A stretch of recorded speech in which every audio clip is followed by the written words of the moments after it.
listening to the Wrestle Havoc podcast on YouTube, where we discuss everything in and outside of the squared circle. We talk all that goes on in the realm of WWE and AEW every week. And now, here's your host, the one that will give you a reality check on pro wrestling, Flamin' Ricky DeReyes. This is the Wrestle Havoc podcast. What's up, everybody? It is Flamin' Ricky DeReyes, right here on the Wrestle Havoc podcast, here to review AEW Dynamite from January 25th, 2023. We have a lot of things to talk about right here on the Dynamite review. Of course, the main thing that happened on AEW Dynamite, Mark Briscoe making his AEW debut, wrestling Jay Lethal in the main event to pay homage to the late Jay Briscoe, of course, the older brother of Mark Briscoe, who unfortunately passed away last week.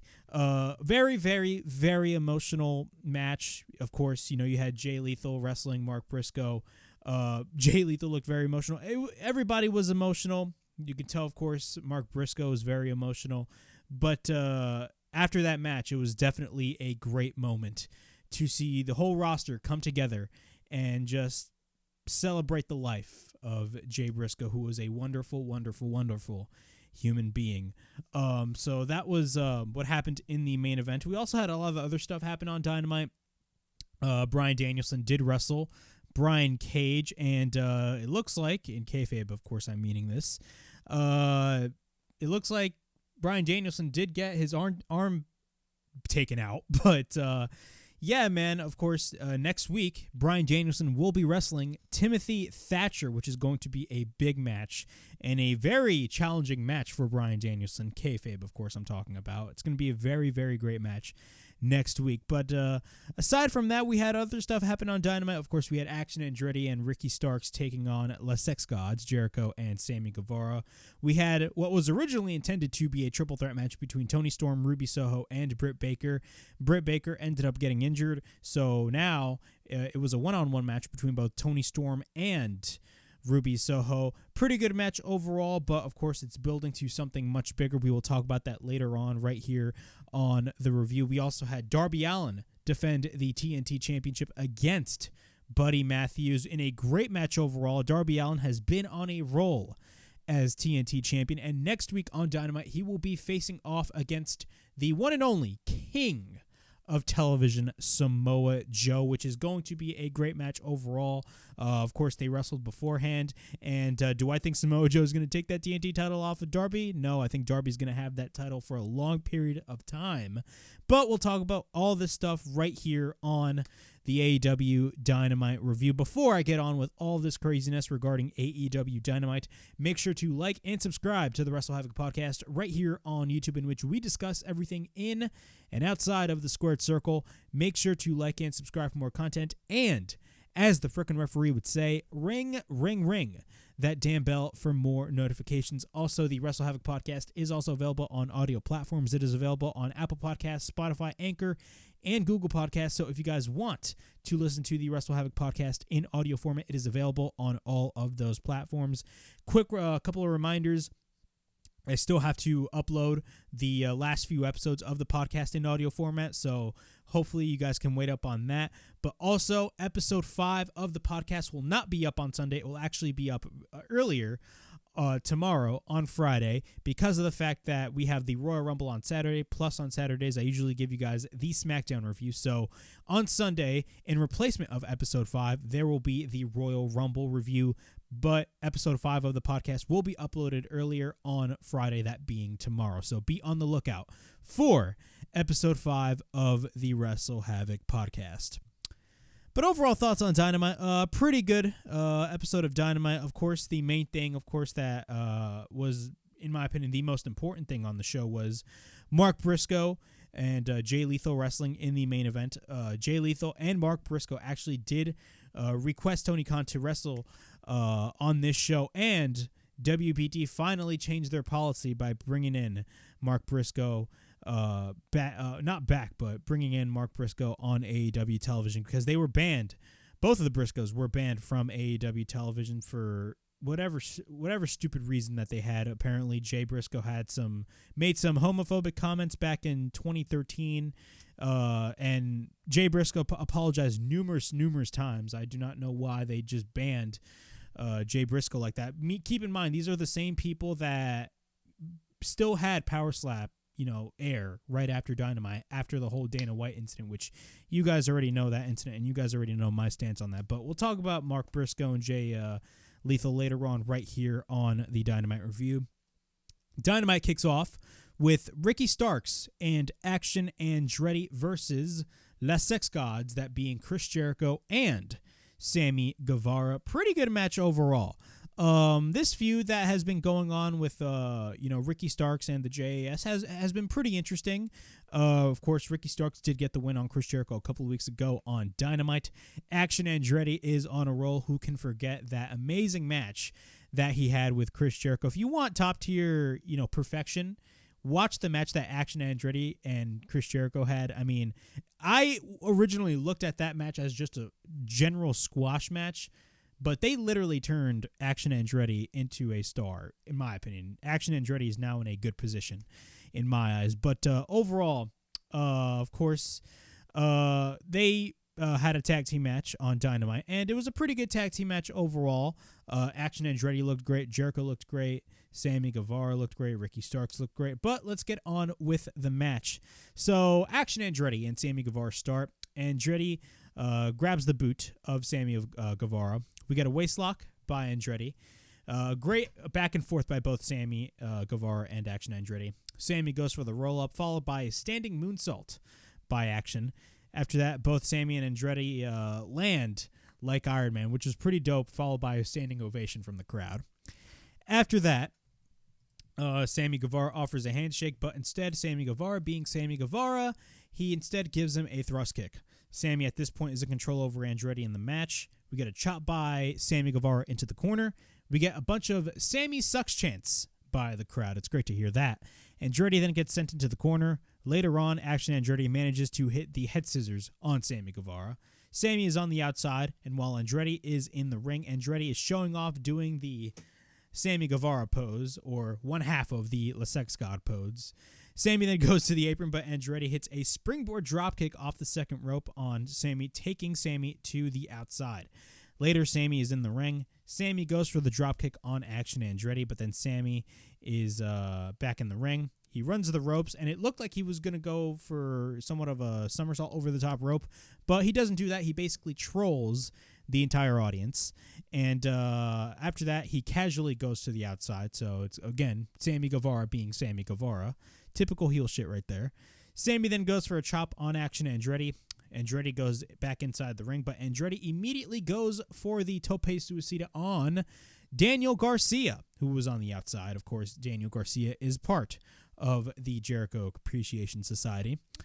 Then after that, Sammy is in the ring, and as soon as Action Andretti turns around, Sammy takes out Action Andretti over the top rope, and then we get a bunch of "We Want Ricky" chants. Sammy then takes Andretti over the top rope. Then Sammy goes to the top, and then he hits a Hurricane Rana, but Andretti lands on his feet. Andretti then tries to go for the standing Spanish fly, which looks absolutely amazing, man. His Spanish fly, it's so smooth. I always put over Sammy Guevara's Spanish fly, but dude, Action Andretti, every time when he does these crazy moves, the standing Spanish fly, all the springboard moves he does, Action Andretti always does these moves so smooth. It's absolutely amazing to see. Starks tags in. After that, Jericho also tags in. Both men face off, and then they exchange chops after that. Starks goes for a clothesline. He runs into a boot into the corner by Jericho.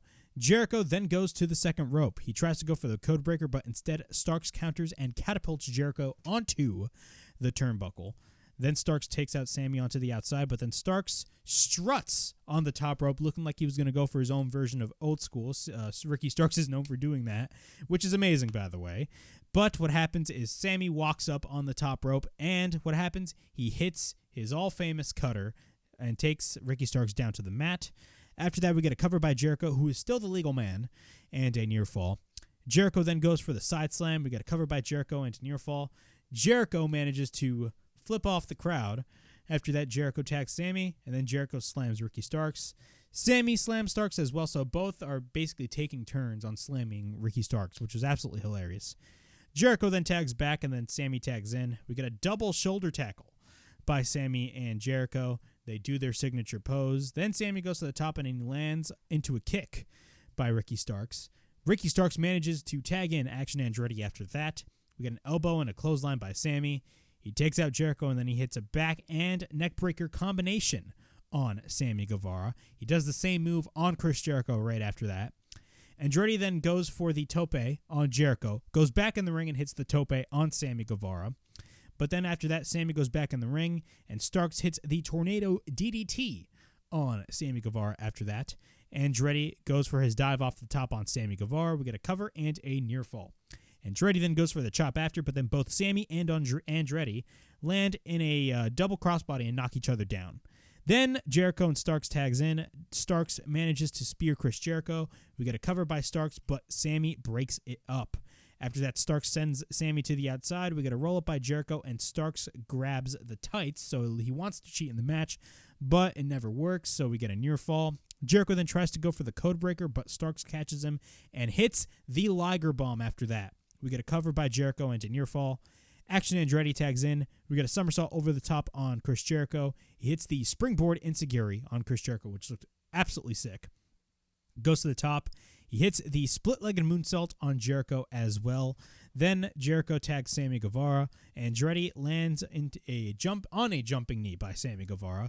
Sammy picks him up and tries to go for the GTH, but Andretti escapes and misses a roundhouse kick, but lands an enziguri instead.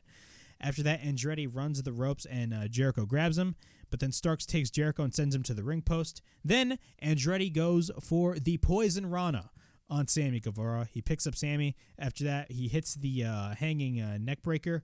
After that, we get a cover into near fall, but then Starks hits the Rochambeau on Chris Jericho on the outside, so it looks like the babyfaces actually have the match. But instead, once we're back in the ring, Sammy goes to the top. He tries to go for the cutter, but then gets caught by Action Andretti.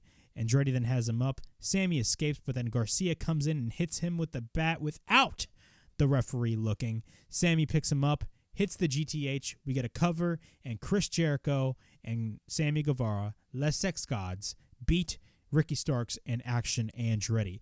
Great match to open up AEW Dynamite. Now, where do we go forward after this match?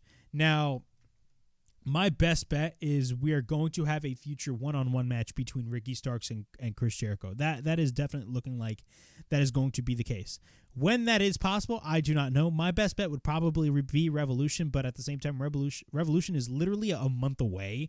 So I don't know how are they going to be building towards that next match. But the whole Ricky Starks and JAS feud is very interesting.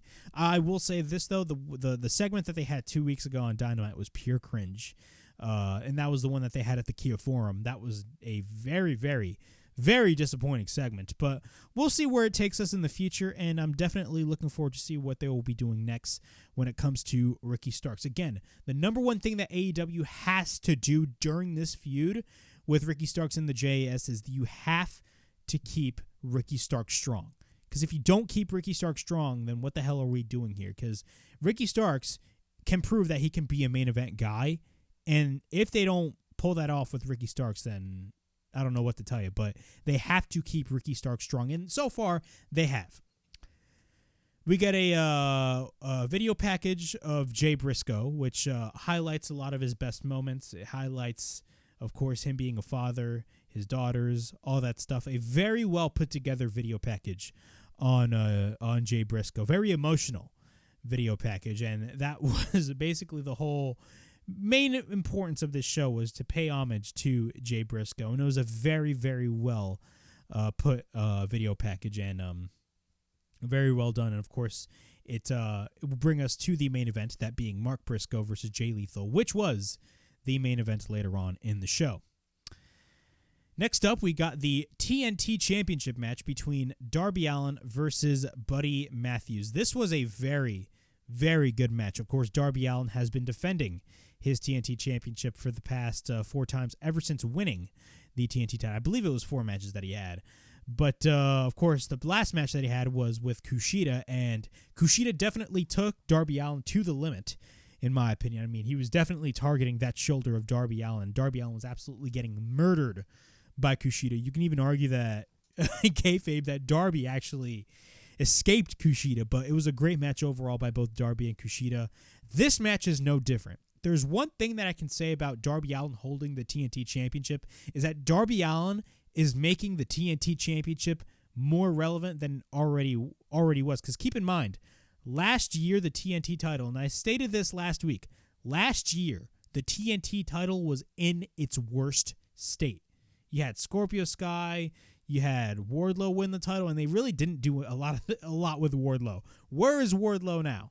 I have no idea, but let's be honest. The TNT title scene last year was absolutely atrocious, and it's in a much better state with Darby Allin holding that title, and it's only going to get better. Another thing to keep in mind is that Darby is actually defending his TNT championship every single week on television, so it really keeps the TNT title scene fresh, and that is great to see because that is something that the TNT title desperately needed for all of these months, ever since the atrocity that was the TNT championship last year. But this match was really, really good. Buddy Matthews, man, is absolutely fantastic. It was a certified banger. That's what this whole match was.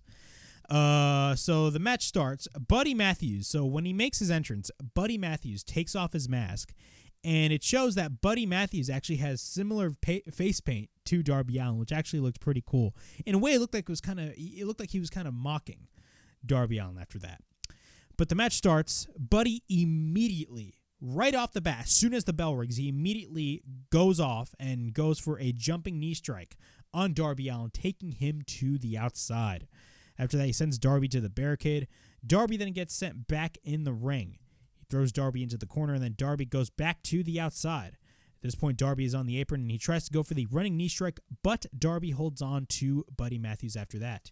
He drives Buddy face first onto the apron, but then Darby tries to go for the tope suicida, but then after that, he gets caught by Buddy Matthews, and Buddy Matthews drops Darby twice on the apron, and then he drives him twice onto the barricade, which is not the same guardrail that it was last year. Of course, as you guys know, for the past 2 weeks, it's a new barricade that they have, so they're really selling it as like this barricade, this is a new barricade, and it's very, very rough.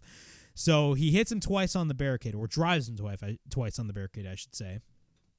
After that, he tries to hit a powerbomb onto the barricade, but Darby counters with a Hurricane Rana. Darby then escapes, but then he takes Buddy and drives him onto the barricade. Darby then goes for repeated kicks on Buddy when Buddy grabs his boot. After that, Darby is stepping on the ring apron, and to Buddy, what he does on the outside, what Matthews does on the outside is he knows that Darby is actually stepping on the ring apron, and the ring apron is actually on the mat, so he pulls the ring apron and drops Darby Allin down, which looked pretty, which is a very smart move to do if you think about it. Darby at this point is selling his knee. Buddy goes back in the ring, but then Buddy goes to the top. He hits the Meteora on Darby onto the apron, which looked absolutely painful. After that, once we're back in the ring, we get a cover and a near fall. Darby is in the corner, and he gouges his fingers on Darby Allin, or I should say on Buddy Matthews. My apologies. I messed up my notes right there, ladies and gentlemen. Darby then manages to hit the stunner in the corner, but then Buddy's on the outside. But then Darby, after that, goes to the top and hits the coffin drop on the outside. Then Darby sends Buddy back in the ring. The lights go out. Now, this was actually pretty cool in the match. So the lights go out and the lights go back on. Brody King is on the ramp, but Brody King and Malachi Black are on the ramp. And it looked like they're going to target Darby Allin, but what happens, of course, he comes in for the save later on, but Ortiz comes in from behind and attacks both Malachi Black and Brody King. Of course, Ortiz has been in somewhat of a feud with the House of Black these past couple of weeks, especially on Rampage, if you guys have been watching Rampage. Of course, the tension with him and Eddie Kingston, their relationship is starting to basically deteriorate because of the House of Black, and it escalated last week on Rampage. So Ortiz is coming in and attacking both Brody King and Malachi Black. But what happens after is he comes in with the kendo stick, but the heels gain the advantage. But then Sting comes out for the aid of Ortiz. Buddy Matthews then goes for the Liger Bomb, meanwhile in the ring, on Darby Allin. After that, we get a cover by Matthews and a near fall. Once we're back from commercial break, it looks like Buddy Matthews was in control during the break, but Darby has a sleeper applied. But this was actually a keynote to take actually from the match during the commercial break, and this is why I like picture-in-picture so much, because they have you keep the action going on in the ring, and they do some crazy shit during the commercial break. What happens is Darby has the sleeper hold applied, but what happens is Buddy runs to the corner and hits a cannonball while Darby has the sleeper applied on Buddy Matthews, and Darby Allin got knocked out from that whole thing. That looked very rough. And then once we're back from break, Matthews is on the top, but then Darby goes back up. Then Darby fights off Buddy Matthews. After that, Darby goes for the Poison Rana, taking Buddy to the outside. After that, Matthews is he sends Matthews to the barricade. He continues to be in control over Buddy Matthews. Both are back in the ring. Darby goes on the second rope, but then we get a crossbody caught by Buddy and applies a roll-up pin attempt, and we get a near fall. Darby later on goes for the crucifix bomb. We get a near fall. Both get up on their feet, but then we get a couple of slaps by Darby Allin. We get a couple of combination shots by Darby Allin. We get by Buddy, repeated slaps by Darby after that. Darby then tries to go for the code red, but then Buddy counters into a backslide. We get a near fall once again.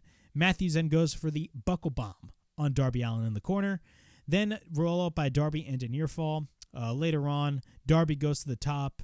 Buddy Matthews comes in. We get a chop by Buddy Matthews. Darby counters the superplex attempt and hits a scorpion death drop off the top.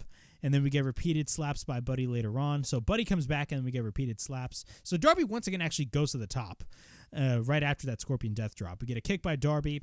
Buddy is on the middle rope. He hits the coffin drop after that. So what happens is both are on the apron, but then what happens is we get a kick by Darby that leads to Buddy Matthews to go on the middle rope. He hits the coffin drop. We get a cover, and Darby Allin defeats Buddy Matthews and retains the TNT Championship.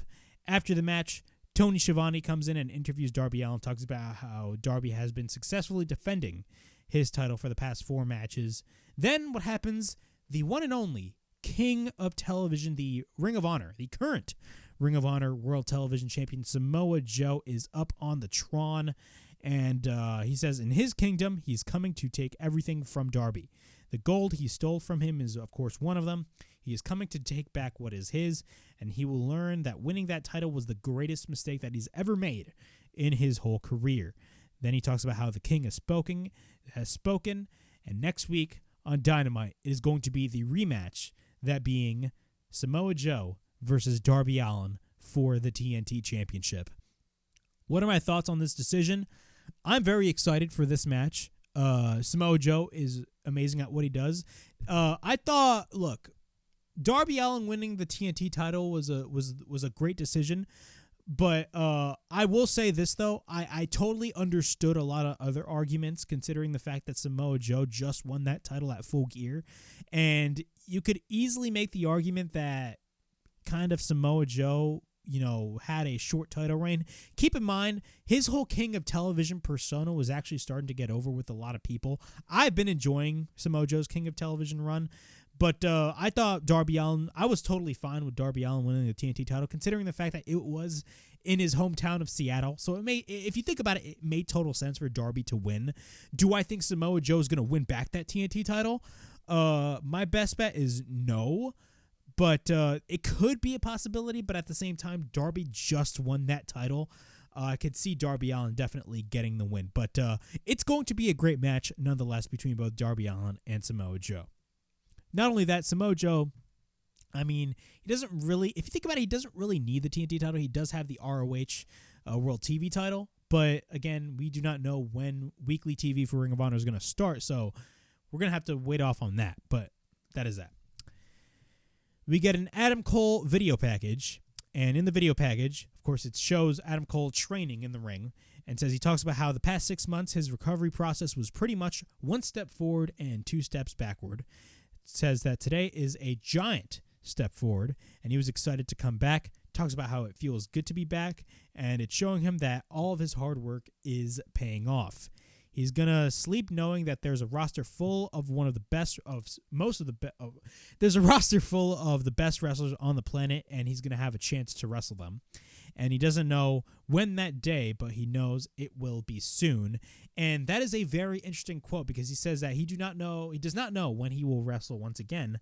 But the closing shot at the end of that video package was actually very interesting, because it shows the back of the head, a close-up shot of the back of the head of Adam Cole with the Revolution banner on it, basically teasing that he's going to make his in-ring return at the Revolution pay-per-view, which, if that is the case, absolutely sign me the hell up, because I think AEW definitely has a great chance with Adam Cole, especially with the new babyface run that he has, because ever since he showed up in AEW, he was a heel, but now he is a babyface, and I think this whole Adam Cole babyface run is definitely going to be successful, and I have high hopes for it.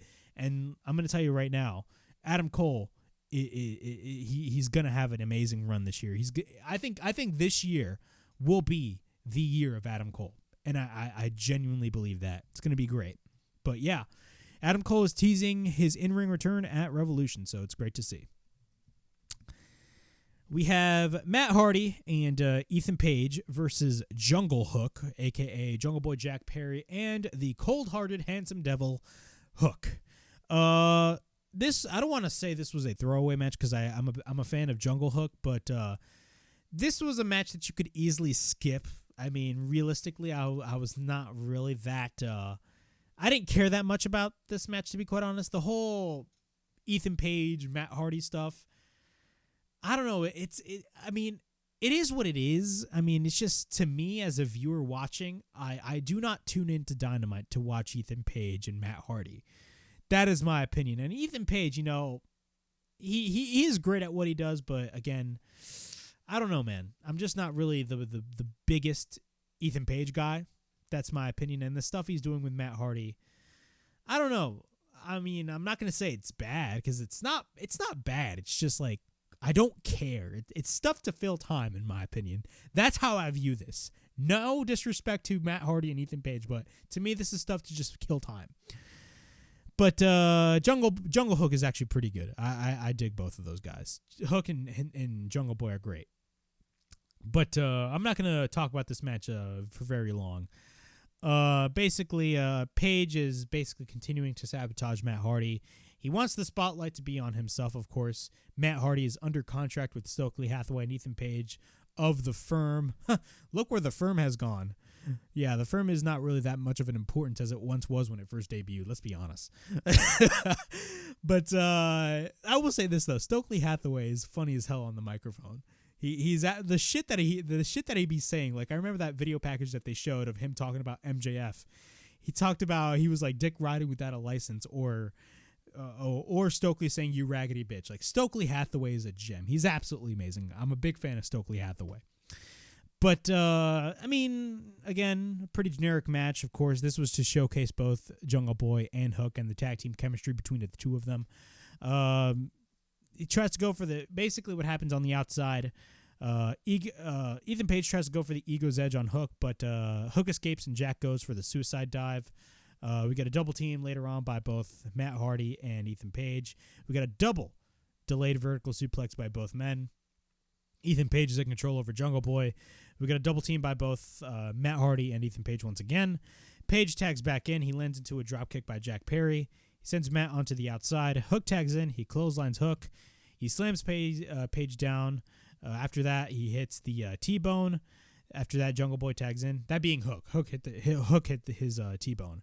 After that, Matt drives Hook onto the apron. We got a roll-up by Jack into near fall.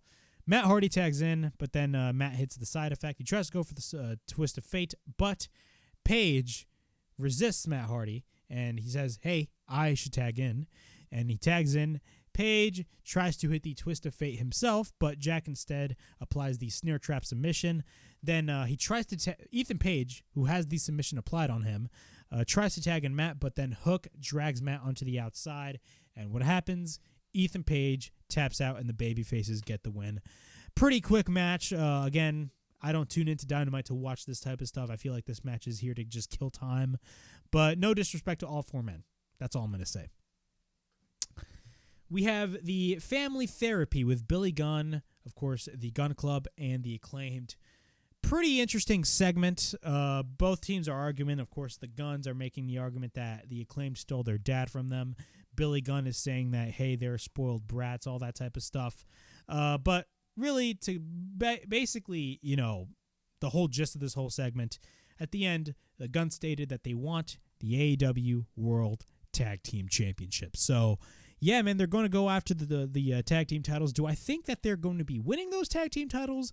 Absolutely not. At this point, we shouldn't be talking about the Acclaimed dropping those titles because the Acclaimed are super over with the audience. It would make absolutely no sense to have the Acclaimed drop those titles.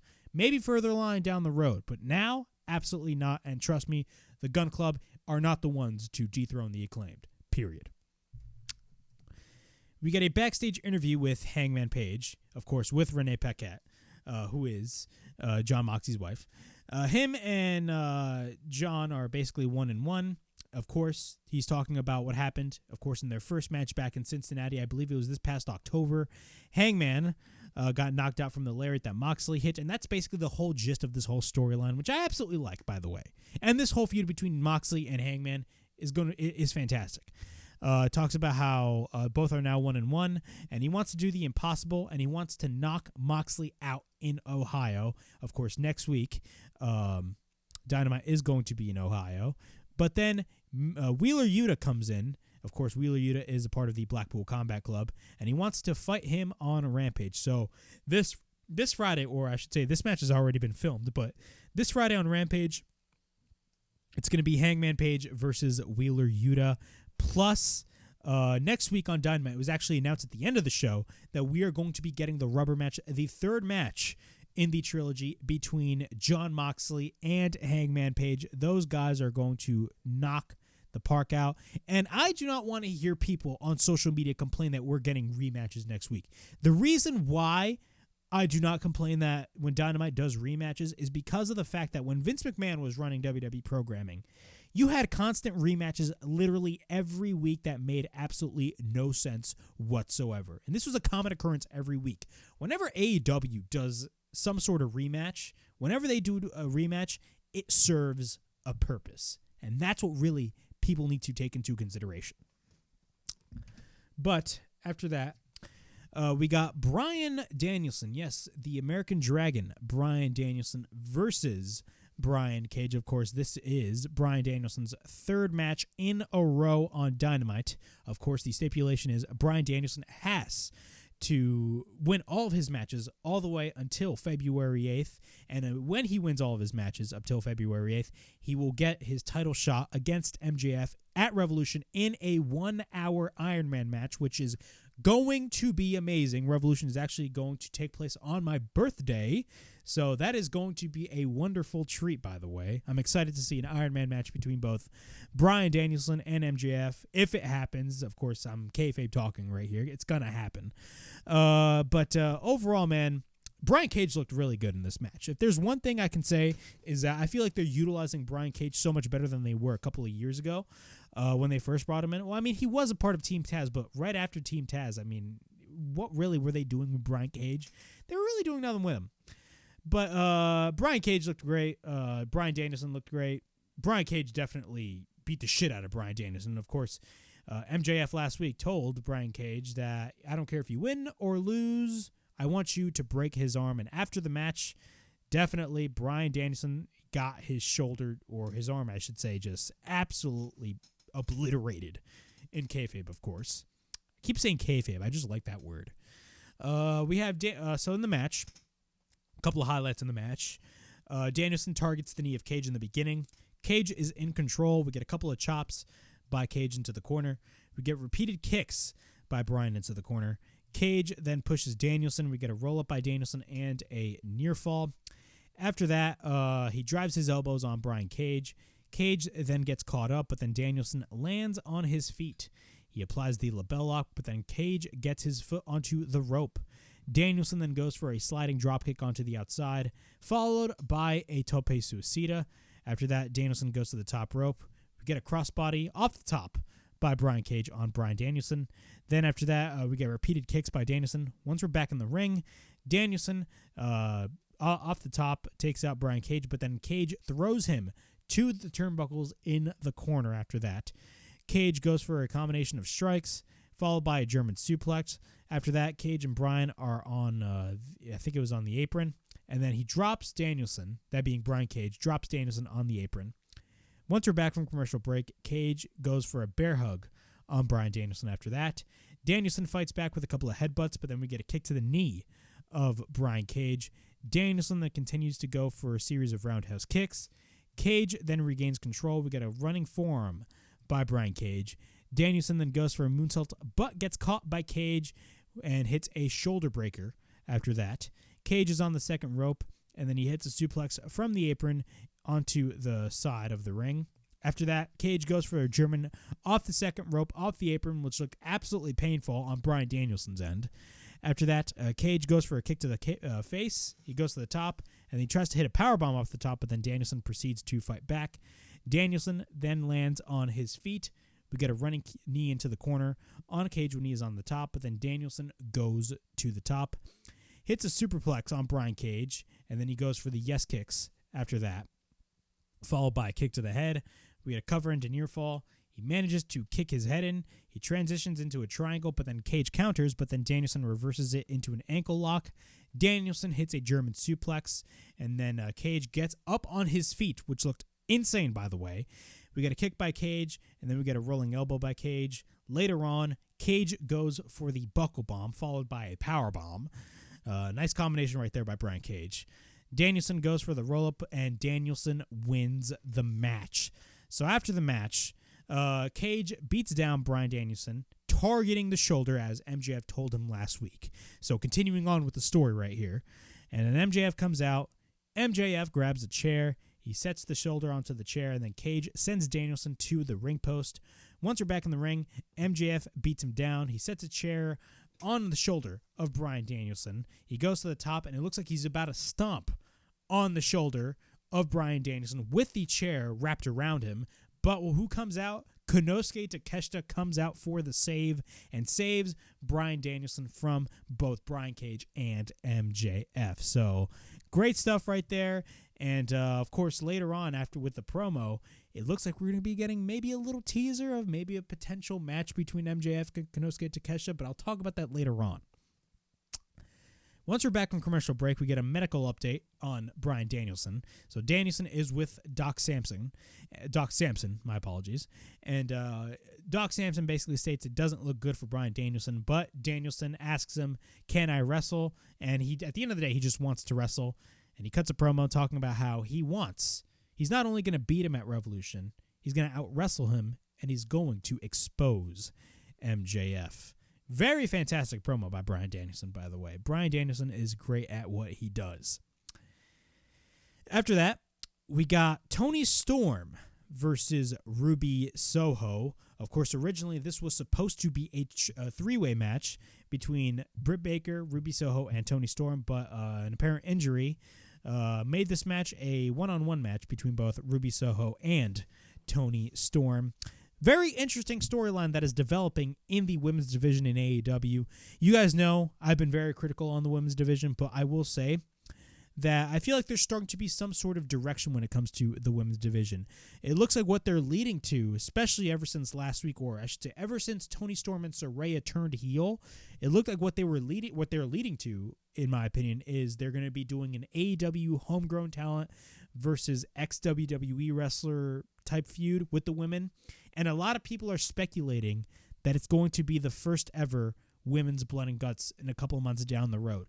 If that is the case, holy shit, sign me up. And if they do a women's blood and guts match, that is going to be probably, in my opinion, the best thing that AEW has done for the women's division, because I feel like one of the biggest criticisms that everybody has been criticizing on AEW was the direction of the women's division, and I genuinely feel like if they are really going forward with that, it's definitely a step in the right direction. Plus all the speculation, a lot of people are still speculating that Mercedes is going to show up on AEW. We just do not know when. A lot of people are saying it's going to be in San Francisco at the Revolution pay-per-view. We're just going to have to wait and see in the near future. But definitely good signs when it comes to the women's division. But we got Toni Storm versus Ruby Soho. Quick match overall. Pretty good match. Both lock up. Storm goes to the outside, but then Storm goes back in the ring. We get a takedown by Storm, but then Ruby gets up. Both exchange shots. Storm goes for the big boot, but then Storm drives her boot into the corner. We get a rolling elbow and a chop by Ruby Soho, followed by a couple of combination strikes by Ruby in the corner. Ruby lands on the apron, and then we get a right hand by Ruby. We get a thumb to the eye of Toni Storm, followed by a hip attack, taking Storm to the eye. Not a hip attack, but we got a thumb to the eye by Storm on Ruby Soho. So at this point, Ruby is on the apron, and Storm goes for a furious hip attack, knocking Ruby Soho down to the outside. After that, she sends her to the barricade. Once they're back from break, Storm sends Ruby into the corner. We get a back elbow by Ruby. We get a Saito suplex by Ruby Soho. After that, Storm goes for the roll-up, and we get a near fall. Then after that, Ruby Soho goes for the no future, and then Ruby goes to the top, and then Storm escapes. We get a knee by Ruby, and then Toni Storm. So this is actually a pretty good, one of my favorite parts of this whole match. So what happens is Ruby knees Toni Storm, and it looks like Toni Storm is selling her nose. Of course, Toni Storm injured her nose a couple of months ago. And what happened was the ref checks on Toni Storm, but what happens, it's a swerve. Typical heel tactic right there. Toni Storm then after that attacks Ruby and then suplexes her. We got a running hip attack in the corner followed by a tornado DDT on Ruby Soho. We got a cover engineer fall, but who comes out? Dr. Britt Baker, DMD comes out. And what happens is she creates the distraction for Toni Storm, which leads to Ruby to gain the advantage and hits the destination unknown on Toni Storm. We get a cover, and Ruby Soho wins the match in a shocking upset. I actually thought that Toni Storm was actually going to win this match, but apparently that was not the case. But we definitely had Ruby Soho win the match overall. Pretty short, but pretty good match overall. Again, this storyline is definitely looking very, very, very interesting. Ruby Soho's case is very interesting because she was an ex-WWE talent. She did come from the WWE. So it is very interesting as she was the one wrestling in this match. Do I think that she's going to join the quote-unquote faction between both, Saraya and Toni Storm? My best guess is no, but the speculation is very interesting. What role does Thunder Rosa play in this? Because keep in mind, Thunder Rosa was out due to injury, and right after Jamie Hayter won the interim title, Thunder Rosa relinquished her title, and Jamie Hayter became the women's champion. So what role does Thunder Rosa play? Is she going to be a part of the babyface team? Or some of the interesting things that I've been hearing all over social media is Thunder Rosa actually going to lead this heel stable? Very interesting discussions that we are going to be talking about here, but again, very interesting developments going on in the AEW women's division. We get a backstage segment with MJF. Pretty good promo that MJF never disappoints when it comes to his promos. Everybody talks about how he's the same shit. I'm like, what are you talking about? Every time when MJF cuts a promo, you damn well watch and listen, okay? He speaks on us within a dimly locked room and says some people cannot control their emotions out here in this company. He ain't the first Jew to hide from a man of blue eyes, is he? He talks about Takeshita. It says that he still thinks Take a Shita is hilarious, but he guesses that fans have a certain taste. But he has his own taste. He thinks he is talented, but unfortunately, he has small brains. Asks him if he really thinks dancing with the devil is a smart decision to make. He can't match his tempo. He tells Takeshita to mind his own business or there will be consequences. He talks about Bryan Danielson and asks him, how is it going? And talks about how he is a warrior and he is a hero, but he knows better and he knows he is obsessed. Just like he is obsessed, that being MJF, he's obsessed with his Triple B, the AEW World Championship belt. This belt gives him a reason to get out of bed every morning, because this belt stands for the fact that his blood, sweat, and tears and hard work, and yes, his sins, that was actually a pretty badass line right there, they were all worth it.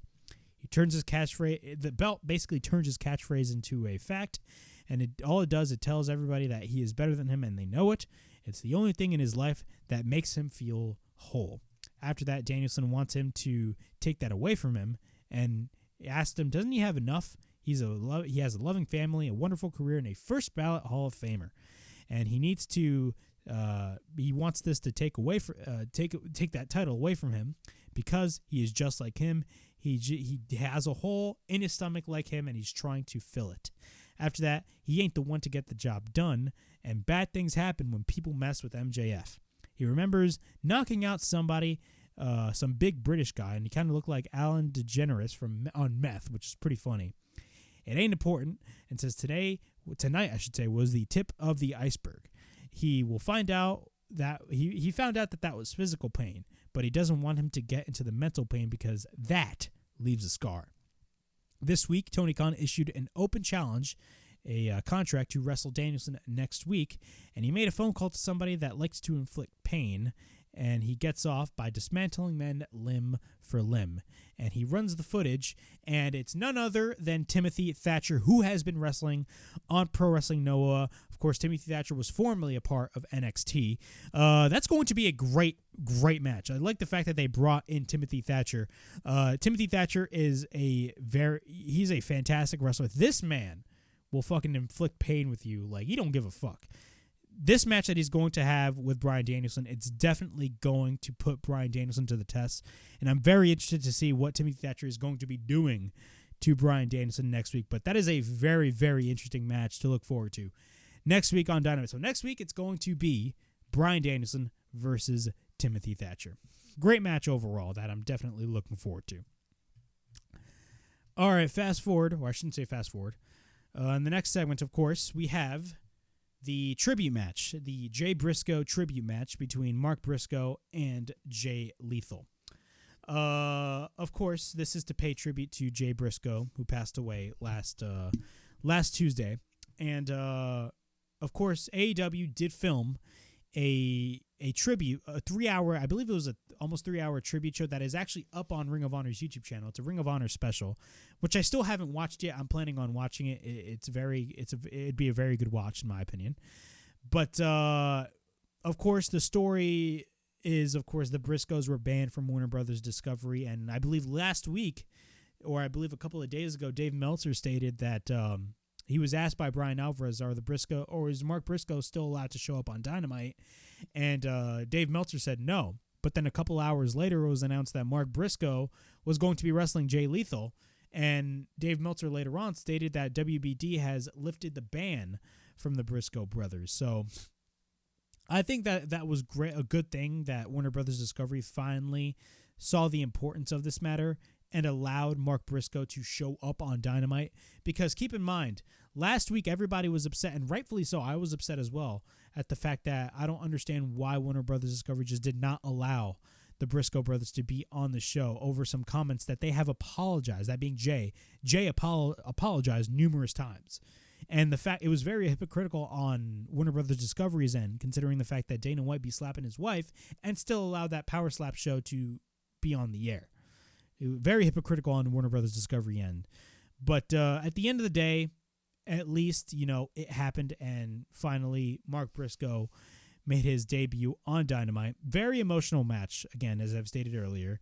The commentators for this match were Excalibur and also the Ring of Honor commentators, that being Ian Riccaboni and Caprice Coleman. Bobby Cruz was ring announcing, and also you had Paul Turner, who was a referee for Ring of Honor, refereeing this match. So very, very, very emotional match. The crowd was in support of Mark. Of course, Mark is definitely going through a lot, especially what happened last week, of course.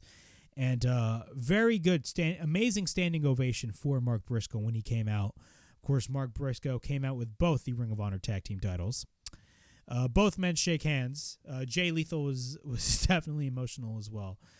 This was a great match overall, and the commentary knocked it out of the park. Mark Briscoe looked great. Jay was absolutely fantastic.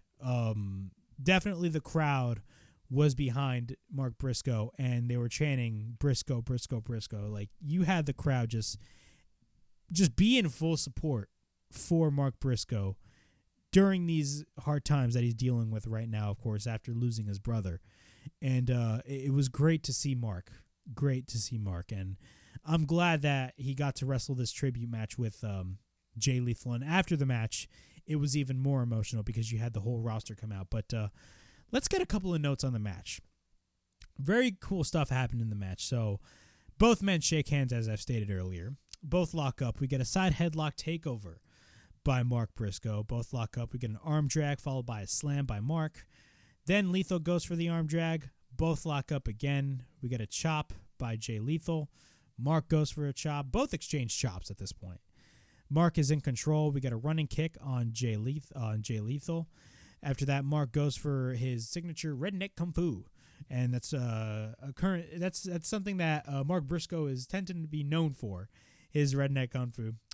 We get a lethal combination by Jay. After that, Mark Briscoe escapes a suplex attempt by Jay. After that, we get a waistlock by Mark. Mark is in control. Once we're back from commercial break, we get a couple of chops by Mark Briscoe. After that, Mark gets taken to the apron, and then he goes to the top. He goes for his redneck kung fu strikes off the top. After that, we get an enziguri by Mark Briscoe. Lethal is on the top, but then Mark drops Lethal off the top. We get a cover and a near fall. Mark tries to go for the J Driller, which is, of course, Jay Briscoe's finisher. Mark then delivers the open hand shots on Lethal. Lethal then goes for the lethal combination. We get a cover by Lethal and a near fall. We get a roll-up by Mark and a near fall as well. Lethal then regains control, and then Lethal drops Mark Briscoe down to the mat. Lethal then tries to go for the lethal injection and actually hits it. But then, smart move by Mark Briscoe. It looked like Lethal was going to go for the cover, but instead Mark Briscoe actually rolled out of the ring. Smart strategy, and the commentators even mentioned that. They talked about how Mark Briscoe was, more of the strategist, even though he was the younger brother. Great stuff. Again, Caprice Coleman. I tweeted this out back in July at Death Before Dishonor. Caprice Coleman and Ian Riccaboni. I was not really the biggest fan of Ian Riccaboni, but whenever Ian Riccaboni is with Caprice, Ian Riccaboni is just 10 times better. The chemistry that both Ian Riccaboni and Caprice have is just unlike anything I have ever seen. I love their chemistry, and I love their knowledge that they put out. It's very, very great stuff, and they definitely showed it right here on this match that they had. But after that, so after Mark rolls out of the ring, so after that, Jay takes Mark to the barricade. Then they go to the timekeeper's area. Jay goes back into the ring. He goes to the top rope, but then Mark comes in the ring. Mark goes for a dropkick on Jay through the ropes, but then Mark goes for a neckbreaker on Jay onto the outside.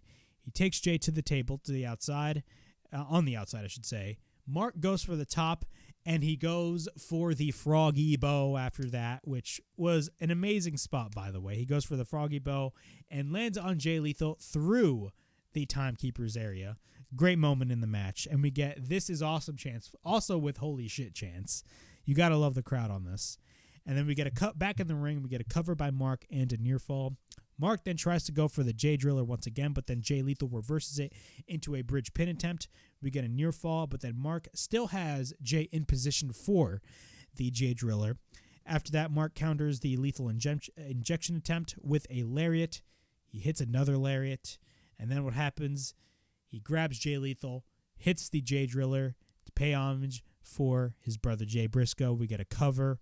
1, 2, 3.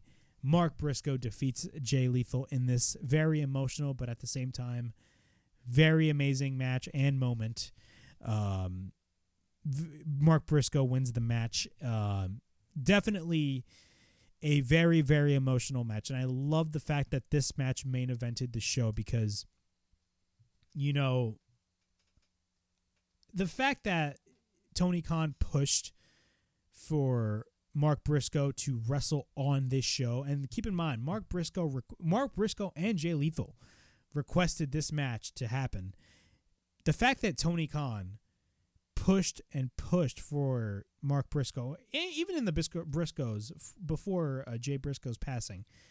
It goes to show you the type of person that Tony Khan is. He's definitely a great individual, and he tries.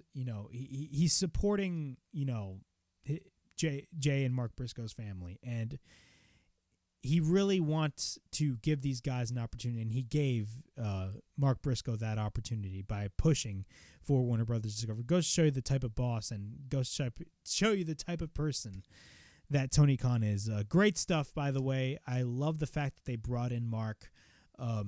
Great match overall. Of course, as I've stated earlier, very emotional match. And it was even more emotional after the match. You had Mark, of course, very emotional. They actually had a close-up shot at Mark. He was on the middle rope, and he told Jay that he loves him. And, he told, keep your head up, all that stuff. Great moment right there. You had the entire roster come out in support of Mark Briscoe, and great stuff. Mark goes to the top, goes up to the stage, hugs everybody there, hugs Toni, hugs Roosh, and the show ends with Mark Briscoe holding both Ring of Honor tag team titles. Great moment. Great sad moment. Definitely very emotional because, of course, we still wish that Jay was still here, but it's going to be tough, not seeing Jay anymore, but at the end of the day, I'm glad of the fact that I got to witness Jay in person. Me personally, like Jay, again, he was not, and I talked about this constantly, man. Jay was not only a great wrestler, he was a husband, and he was a father, and at the end of the day, he was a great human being, and that's what we really need to see in people. And the best message that I can give you guys to close off this Dynamite review is, again, tell your loved ones that you love them every single day, no matter if you're on good terms or bad terms. I said this last week, and I will say it again because it is a very, very important message that everybody, not only in this community, everybody in the world needs to know. Love your loved ones and tell them that you love them, because tomorrow is not guaranteed. But that was Mark Briscoe versus Jay Lethal. Overall thoughts on Dynamite: great show overall. Of course, the main focus was the match that I just went through. Very emotional match, but great moment right here on the show. But overall, a relatively good show of AEW Dynamite. And next week is going to be looking really good. Of course, we got the rematch between Samoa Joe and Darby Allin. Plus, we got the rematch of Hangman Page and Jon Moxley. So next week is going to be a very, very interesting show. But that was my Dynamite review from January 25th, 2023. Please like, subscribe, comment down below, push that bell for notifications, and be on the lookout for more videos right here on the Wrestle Havoc podcast, right here on YouTube, in which we discuss everything in and outside of the Squared Circle. Make sure to like and subscribe for more content, and as the freaking referee would say, ring that damn bell for more notifications. So, as always, it is Flamin' Rick signing out.